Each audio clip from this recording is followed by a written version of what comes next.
भगवान शिव और माता सती का विवाह कैसे हुआ। तो दोस्तों, इस वीडियो के अंदर आप लोगों को बताया जाएगा कि किस प्रकार से भगवान शिव और माता सती का विवाह हुआ। चलिए शुरू करते हैं। दक्ष प्रजापति की कई पुत्रियां थी। सभी पुत्रियां गुणवती थीं। फिर भी दक्ष के मन में संतोष नहीं था। वे चाहते थे उनके घर में एक ऐसी पुत्री का जन्म हो जो सर्वशक्ति संपन्न हो एवं सर्व विजयी हो, जिसके कारण दक्ष एक ऐसी ही पुत्री के लिए तप करने लगे। तप करते करते अधिक दिन बीत गए तो भगवती आद्या ने प्रकट होकर कहा, मैं तुम्हारे तप से प्रसन्न हूँ। तुम किस कारण वश तप कर रहे हो। दक्ष ने तप करने का कारण बताया तो माँ बोली, मैं स्वयं पुत्री रूप में तुम्हारे यहाँ जन्म धारण करूंगी। मेरा नाम होगा सती। मैं सती के रूप में जन्म लेकर अपनी लीलाओं का विस्तार करूंगी। फलतः भगवती आद्या ने सती रूप में दक्ष के यहाँ जन्म लिया। सती दक्ष की सभी पुत्रियों में सबसे अलौकिक थी। सती ने बाल्य अवस्था में ही कई ऐसे अलौकिक आश्चर्य चलित करने वाले कार्य कर दिखाए थे, जिन्हें देखकर स्वयं दक्ष को भी विस्मयता होती रहती थी।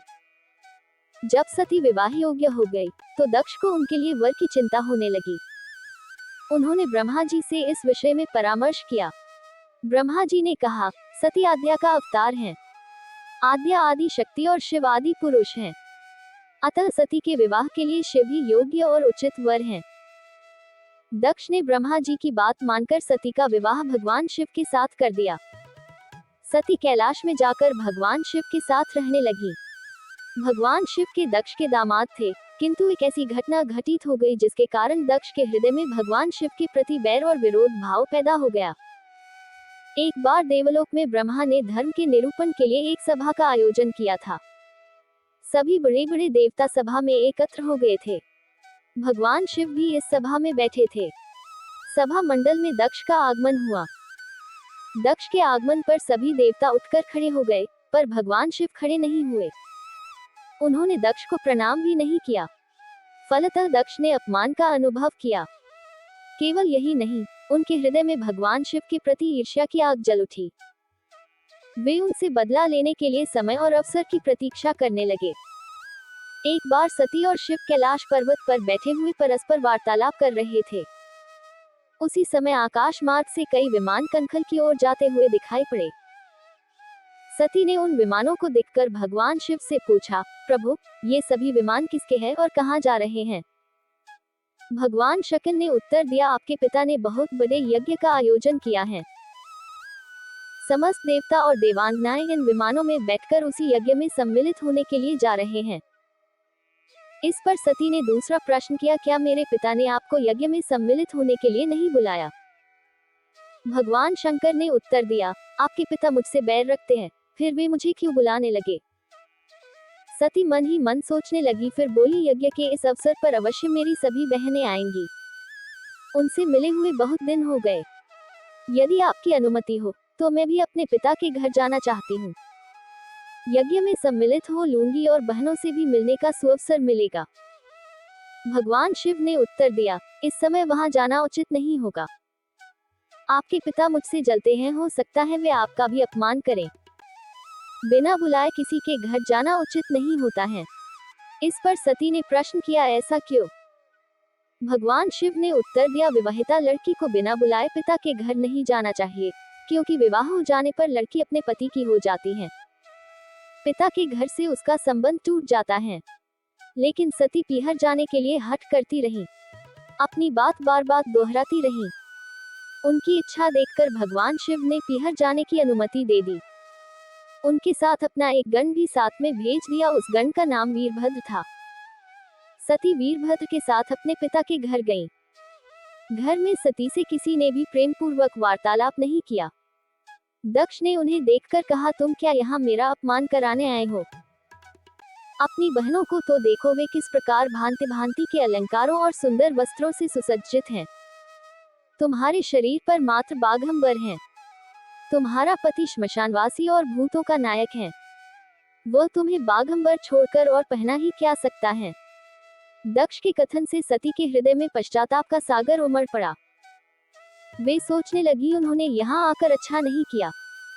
भगवान ठीक ही कह रहे थे, बिना बुलाए पिता के घर भी नहीं जाना चाहिए। पर अब क्या हो सकता है, अब तो आ ही गई हूँ। पिता के कटु और अपमानजनक शब्द सुनकर भी सती मौन रहीं।